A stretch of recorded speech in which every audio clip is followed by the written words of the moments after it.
فقہائے کرام رحمہم اللہ تعالی یہ کس حد تک ضروری ہیں شریعت میں، ان کا تحفظ کتنا ضروری ہے، ان پر امت کا اعتماد بحال کرانا کتنا ضروری ہے، اس کو سمجھانے کے لیے میں نے قرآن کریم کی بڑی مختصر سی تلاوت کی ہے۔ اللہ رب العزت نے یہ خطاب کس کو فرمایا ہے؟ یا ایھا الناس کیا کہ نہیں فرمایا یا ایھا الذین آمنوا؟ پہلے یہ بات سمجھائی ہے کہ میرا خطاب ان کو ہے جو میری بات مانتے ہیں، میرا خطاب ان کو ہے جو مجھے اللہ مانتے ہیں۔ یہ بات میں انہیں کہہ رہا ہوں جو میرے قرآن پر ایمان لاتے ہیں، انہیں کہہ رہا ہوں، ہر شخص کو نہیں کہہ رہا۔ اللہ رب العزت نے پہلے یہ بات سمجھائی ہے، اب آپ سمجھیں کہ خطاب کس کو ہے۔ یا ایھا الذین آمنوا، جو ایمان نہیں لاتا اس کو خطاب ہی نہیں ہے، جو اللہ کو نہیں مانتا اس سے غرض ہی نہیں ہے، قرآن کریم کو آخری کتاب نہیں مانتا اس کو چھوڑ دو۔ یہ بات میں انہیں کہہ رہا ہوں جو مجھے اپنا اللہ مانتے ہیں، میرے محمد صلی اللہ علیہ وسلم کو میرا پیغمبر مانتے ہیں، اور میری کتاب قرآن کریم کو مانتے ہیں۔ یا ایھا الذین آمنوا اطیعوا اللہ، جب مجھے اللہ مانتے ہو تو میری بات مانو، مجھے اللہ مانتے ہو تو میری ہر بات مانو۔ اطیعوا اللہ، اللہ کی اطاعت کرو، میری ہر بات مانو۔ لیکن اللہ کی بات ماننے کے لیے ضروری ہے یا آدمی اللہ کی ذات کو دیکھے یا اللہ کی بات کو سنے۔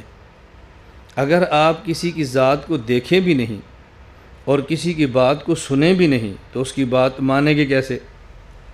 میں بیان کر رہا ہوں، بیان کے دوران مجھے پانی کی ضرورت پیش آتی ہے تو میں کہتا ہوں پانی لاؤ، آپ نے میری بات سنی ہے، مجھے پانی دے دیں گے۔ میں چاہتا ہوں کہ میرے بیان کا تسلسل بھی نہ ٹوٹے، مجھے پانی بھی مل جائے، تو میں اشارہ کرتا ہوں، آپ سمجھتے ہیں کہ مولانا صاحب پانی مانگ رہے ہیں، آپ پانی دے دیں گے۔ لیکن اگر ہماری کرسی ممبر کے قریب ایسا شخص بیٹھا ہو جو آنکھ سے نابینا ہو اور کان سے بہرا ہو، اور اسے میں کہوں پانی لاؤ، وہ پانی نہیں لاتا، اور میں اس کو سر پہ تھپڑ کے انداز میں یوں مار کر کہتا ہوں پانی کیوں نہیں لاتے، آپ سب کو ہوگے کہ مولانا صاحب آپ اپنے رویے پر توجہ دیں، یہ شخص بہرا ہے، یہ آپ کی بات نہیں سن رہا، یہ کیسے پانی لائے گا؟ میرے ساتھ بیٹھا ہوا ایک شخص آنکھوں سے نابینا ہے اور میں اشارہ کرتا ہوں، وہ نہیں پانی لاتا۔ اب اگر میں اس کو ڈانٹوں، تھپڑ ماروں، آپ مجھے کہو گے مولانا صاحب وہ آپ کی بات، آپ کی ذات کو نہیں دیکھ رہا، آپ کا اشارہ نہیں دیکھ رہا، آنکھوں سے نابینا ہے، تو آپ کی بات کیسے مانے؟ پتہ چلا کسی شخص کی بات ماننے کے لیے ضروری ہے یا اس کی ذات کو دیکھیں یا اس کی بات کو سنیں، اور ہم دنیا میں اپنی اس آنکھ سے نہ اللہ کی ذات کو دیکھ سکتے ہیں، نہ اپنے اس کان سے اللہ کی بات کو سن سکتے ہیں، تو پھر اللہ کی بات مانیں گے کیسے؟ اللہ رب العزت فرما رہے ہیں اطیعوا اللہ، میری بات مانو۔ ہم اللہ آپ کی بات کیسے مانیں؟ نہ آپ کی ذات کو آنکھوں سے دیکھ سکتے ہیں، نہ کانوں سے آپ کی بات سن سکتے ہیں۔ یہ جو اشکال ہونا تھا اس کا اللہ نے اگلے لفظوں میں جواب دیا ہے، وَأَطِيعُوا الرَّسُولَ، میرے پیغمبر کی بات مانو۔ اس کا مطلب یہ ہے کہ اللہ کا پیغمبر حضرت محمد مصطفیٰ صلی اللہ علیہ وسلم وہ ہستی ہیں جنہوں نے اللہ کی ذات کو اس آنکھ سے دیکھا ہے اور اللہ کی بات کو اس کان سے سنا ہے۔ ہمیں حکم ہے اللہ کی بات مانو، میری ذات کو نہیں دیکھا، میری بات کو نہیں سن سکتے، میرے علم میں ہے، اس لیے میں کہتا ہوں اطیعوا الرسول، میرے پیغمبر کی بات مانو۔ ہم امتی پیغمبر کی بات سنیں یہ تو بالکل ٹھیک ہے، پیغمبر کی ذات کو دیکھے یہ بات بالکل ٹھیک ہے۔ اب ہم امت پیغمبر کی بات سنیں، پیغمبر اللہ کی بات سنیں، امت پیغمبر کی ذات کو دیکھے اور پیغمبر اللہ کی ذات کو دیکھے، اب اللہ کی اطاعت کوئی مشکل نہیں ہے، الجھن ختم ہوگی۔ اب وہ حضرات جو ایک نظریہ پیش کر رہے ہیں کہ حضور اکرم صلی اللہ علیہ وسلم نے اللہ کی ذات کو نہیں دیکھا، آپ خود اندازہ فرمائیں یہ نظریہ کتنا غلط ہے اور اس کی زد کہاں پہ جا کے پڑتی ہے، اور سطحی سی بات قرآن کریم کی آیت کو لے کر بتا دی جاتی ہے۔ میں نے گزشتہ کل رات کو بھی عرض کیا تھا، جمہور اہل السنت والجماعت اکابرین کا جو موقف ہے، اگر اس کے خلاف کوئی آیت آ جائے، اگر اس کے خلاف کوئی حدیث آ جائے، آپ جمہور کے موقف کو آیت یا حدیث سن کر فوراً رد نہ کرو، کسی عالم سے پوچھو کہ ہمارے اکابر کا مسلک یہ ہے، ہمارے اکابر کا فتویٰ یہ ہے، اور یہ آیت اس کے خلاف آ رہی ہے، تو کیا ہمارے اکابر اس آیت کو نہیں سمجھ سکے؟ پھر جب آپ آیت کا معنی سمجھیں گے تو آپ کی الجھن ختم ہو جائے گی، اور آپ کو پورا یقین ہوگا کہ ہمارے اکابر کے عقائد و نظریات یہ قرآن کریم اور احادیث مبارکہ کے خلاف نہیں ہیں۔ یہ بات میں نے کیوں کی ہے؟ جو لوگ اس عقیدے سے ہٹانا چاہتے ہیں وہ فوراً آیت پڑھیں گے۔ قرآن کریم میں لا تدرکہ الابصار، کوئی آنکھ بھی اللہ کو نہیں دیکھ سکتی، اس میں نبی اور غیر نبی تمام برابر ہیں، کوئی آنکھ بھی اللہ کی ذات کو نہیں دیکھ سکتی۔ تو آپ کیسے کہتے ہیں نبی پاک نے دیکھا ہے؟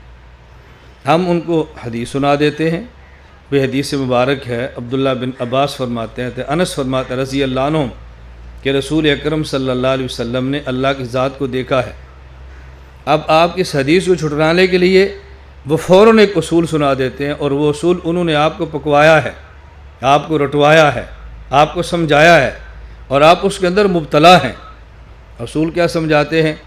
دیکھو، پہلے قرآن ہے اور پھر حدیث ہے۔ اگر حدیث اور قرآن میں ٹکراؤ آ جائے، حدیث قرآن کے خلاف ہو جائے، تو قرآن کو لیں گے، حدیث کو چھوڑ دیں گے۔ میں بھی آپ سے پوچھوں نا ٹھیک ہے، آپ نے کہنا ٹھیک ہے، بالکل بجا ہے، بالکل ایسے ہی ہونا چاہیے۔ تو کہتے ہیں دیکھو قرآن کہہ رہا ہے کہ نہیں دیکھا، کوئی آنکھ نہیں دیکھ سکتی، حدیث میں آ رہا ہے کہ اللہ کے نبی نے دیکھا ہے، تو یہ حدیث قرآن کے خلاف ہو گئی ہے، ہم قرآن کو لیں گے، حدیث کو چھوڑ دیں گے۔ اب لوگوں کا ذہن بن جائے گا کہ ہمارا عقیدہ قرآن والا ہے، اور تمہارا حدیثہ اس حدیث والا عقیدہ ہے جو قرآن کے خلاف ہے۔ اس لیے میں کہتا ہوں اس بات کو اچھی طرح سمجھو۔ مجھ سے بھی لوگ مسائل پوچھتے ہیں، کبھی ٹیلی فون پہ، کبھی واٹس ایپ پہ، کبھی کال کرتے ہیں، کبھی براہ راست پوچھتے ہیں۔ تو میں نے کئی بار یہ بات سنائی کہ مجھے بھی ایک شخص نے یہی بات سنائی کہ یہ عقیدہ حدیث پاک میں ہے تمہارا کہ حضور اکرم صلی اللہ علیہ وسلم نے اللہ کی ذات کو دیکھا ہے، اور یہ قرآن کی آیت کے خلاف ہے۔ تو میں سمجھانے کے لیے کہتا ہوں بھی ہم خانقاہوں والے لوگ ہیں، ہم دعوت تبلیغ والے لوگ ہیں، ہم مدارس والے لوگ ہیں، ہم لڑنے اور جھگڑنے والے نہیں ہیں، ہم بد دعائیں بھی نہیں دیتے، ہم دعائیں دیتے ہیں۔ اللہ تمہیں ہدایت عطا فرمائے اور اللہ تمہیں جنت میں جگہ دے۔ کہا جی آمین۔ میں نے کہا جب آپ جنت میں جائیں گے تو اللہ پاک کا دیدار کریں گے؟ کہتا جی کریں گے۔ میں نے پوچھا کس آیت میں لکھا ہے؟ کہا جی حدیث پاک میں ہے، اہل جنت جب جنت میں جائیں گے تو اللہ کا دیدار کریں گے۔ میں نے کہا اس حدیث کو میں نہیں مانتا۔ مجھے کہتے کیوں؟ میں نے کہا یہ قرآن کے خلاف ہے۔ قرآن کریم میں لا تدرک الابصار، کوئی آنکھ بھی اللہ کو نہیں دیکھے گی۔ حضور پاک والی حدیث ہے تو آپ کہتے ہیں قرآن کے خلاف ہے، اور تیرے والی حدیث ہے تو قرآن کے خلاف نہیں ہے، تو کیسے اللہ کا دیدار کرے گا؟ جب اپنی باری آتی ہے تو پھر تعویلیں شروع ہوتی ہیں، تعویلیں۔ ہمیں کہتے ہیں امام ابو حنیفہ تعویل کرتے ہیں، اب دیکھو تعویلیں شروع ہو گئی نا، ضرورت پڑے پھر کیسے تعویل کرتے ہیں، کیسے تعویلات پھر کی جاتی ہیں۔ کہتے ہیں نہیں، اس آیت کا مطلب یہ ہے کوئی شخص زمین پہ رہ کے اللہ کا دیدار نہیں کر سکتا۔ میں زمین پہ نہیں، میں تو جب جنت میں جاؤں گا تو پھر دیدار کروں گا۔ میں نے کہا ہم نے کب کہا ہے کہ ہمارے پیغمبر صلی اللہ علیہ وسلم نے زمین پر اللہ کا دیدار کیا ہے؟ ہم بھی تو کہتے ہیں عرش پر جا کر کیا ہے۔ آپ جنت میں اللہ کا دیدار کرو تو یہ حدیث قرآن کے خلاف نہیں ہے، ہمارے حضرت عرش پہ جا کے دیدار کریں تو یہ حدیث قرآن کے خلاف کیسی ہوگی؟ اب آپ بتاؤ کہ ہمارے کابر کا جو عقیدہ ہے کہ اللہ کی ذات کا حضور نے دیدار کیا، یہ قرآن کے خلاف ہے؟ وضاحت آ گئی نا، اب بات حل ہوگی۔ یہ وضاحت نہ سنی ہوتی آپ میں سے 10 نے کہنا تھا علماء دیوبند کا عقیدہ قرآن کے خلاف۔ لا الہ الا اللہ، لا الہ الا اللہ، لا الہ الا اللہ، ما لنا رب سواه۔